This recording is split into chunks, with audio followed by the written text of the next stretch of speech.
Acadian, Charlotte Style, Don't Stand in My Way, and Da Vinci Art.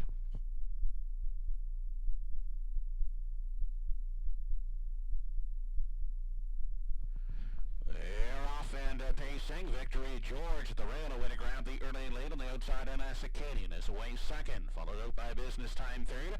Don't Stand in My Way, driving up on the outside, away in the 4 spot. Back at the rail in 5 is Mary Legato. Then racing in 6 as they move by the opening 8th. That's Charlotte Style, and sitting at the back of the field is Da Vinci Art. They're on the way to the quarter. Victory George setting the early tempo, leading by a length and a half. NS Acadian sitting in the garden spot with Business Time next in line third. Don't Stand in My Way campaigns the rail in 4. Back in 5. That is Mary Legato. Then racing out of 6 as they approach the 3-8. Charlotte Style gapping out at the back is Da Vinci Art.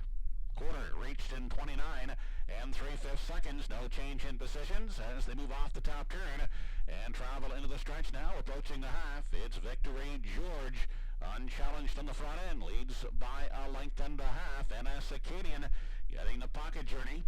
Then Business Time traveling at the rail third. Peeking to the outside is Don't Stand in My Way from 4. Back to Mary Legato racing in 5. Then Charlotte Style. And back and treading is Da Vinci Art. Still no change as they make their way onto the backstretch. A minute flat was the half. It's still Victory George in control, leading it by 2-1. NS Acadian staying at the rail. Business Time third. There goes Don't Stand in My Way. Stepping out first over in 4. Racing at the rail in 5. That is Mary Legato, who tips to the outside. They arrive at 3/4. Victory George, the one to catch. Now squeezing out of the pocket. That is NS Acadian, caught 3 wide. Is Don't Stand in My Way third. Up into contention on the outside, Mary Legato is racing there in 4, dropping back at the rail. Business Time 5th. 1:31 and 2 was the 3/4. It's NS Acadian taking over. Don't Stand in My Way. Up on the far outside and fighting back at the rail is Victory George. On down the stretch they come. NS Acadian, Victory George, Don't Stand in My Way, and NS Acadian up to win it. Second is Victory George, tight for third between Don't Stand in My Way and Mary Legato.